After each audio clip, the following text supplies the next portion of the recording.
Buenos días, profesor Gustavo. Nuestro grupo está conformado por Evelyn Bravo, Ana María Pérez y mi persona Caroline Davis. Y hoy les vamos a hablar sobre cómo identificar las partes de un discurso oral. Para empezar, vamos a hablar un poco sobre qué es un texto. Un texto es entendido como cualquier fragmento de lengua que el receptor recibe, produce o intercambia. Puede transmitirse por medio oral, mediante una conversación, una conferencia o una entrevista para un trabajo, o por un medio escrito en el cual se puede ver identificado en cartas, libros o artículos. Sin embargo, el medio por el que se transmite un texto o discurso es solamente uno de los criterios que nos permiten hablar en dos modalidades discursivas: exposición, argumentación, descripción y narración. La distinción oral-escrita no se debe únicamente al canal de comunicación por el que se transmiten los mensajes, sino que hablar y escribir son modalidades de lenguaje que se producen y se manifiestan. Desde el punto de vista lingüístico-textual, se da de modos diferentes. En efecto, son varios los efectos pragmáticos que determinan las propiedades lingüísticas textuales de los discursos. La distinción en el discurso oral y el discurso escrito debe atender a sí mismo a las propiedades lingüísticas, léxicas y morfosintácticas textuales y a los factores contextuales que intervienen en el proceso comunicativo. De hecho, son estos últimos los que condicionan lo lingüístico. Así, entre otros factores pragmáticos, lo oral se caracteriza por la inmediatez comunicativa que implica la simultaneidad de la emisión y la recepción, pero no copresencia física de los interlocutores. Ahora vamos a hablar de la oratoria y los discursos.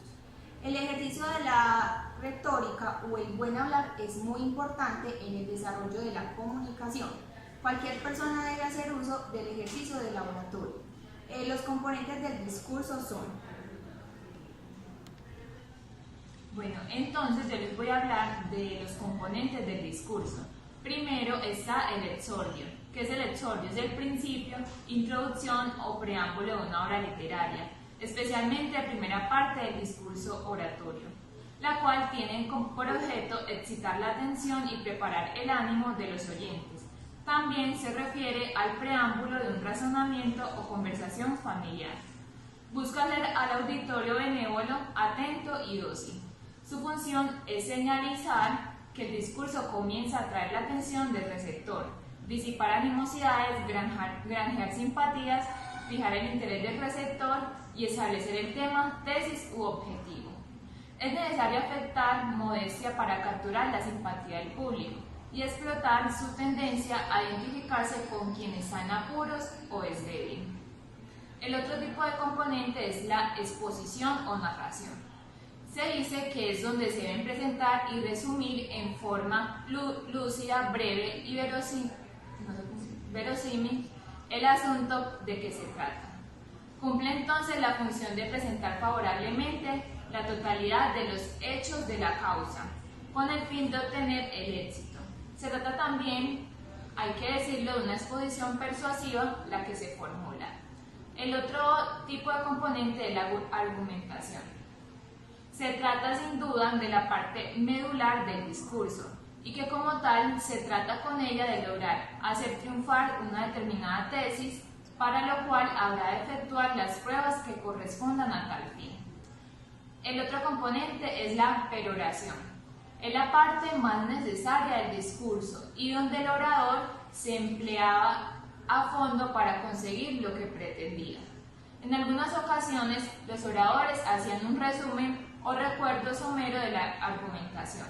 Es la parte destinada a inclinar la voluntad del oyente, suscitando sus efectos, recurriendo a móviles éticos o pragmáticos, y provocando su compasión o su indignación, o para atraer la piedad del público y lograr su participación emotiva. Ahora les vamos a hablar sobre el discurso oral y escrito. Bueno, discurso oral y escrito. Un hablante emplea gran parte de su tiempo comunicándose verbalmente, escuchando, hablando, leyendo, escribiendo.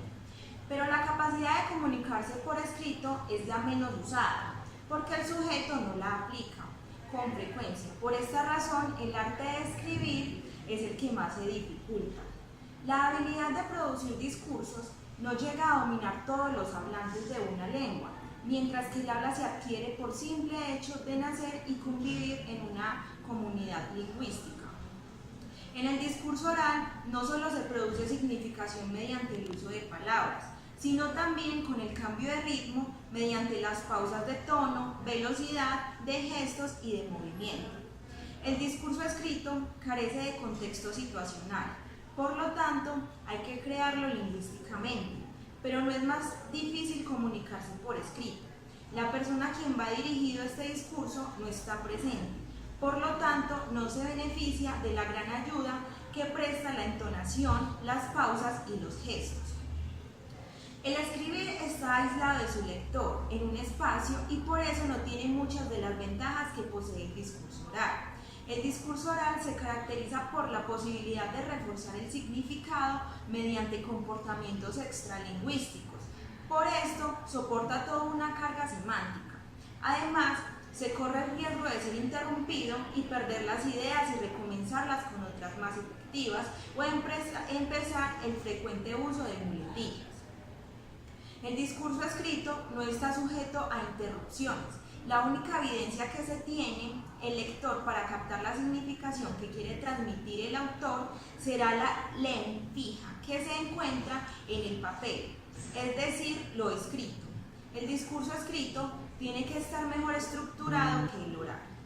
Los dos aspectos del discurso oral, tanto la expresión oral y la escucha, demuestran la estrecha relación entre las actividades productiva y receptiva. En cambio, en el discurso escrito, los dos elementos, composición y lectura, esta interrelación no existe en la misma proporción. Gustavo, esta fue nuestra exposición. Muchísimas gracias por su atención.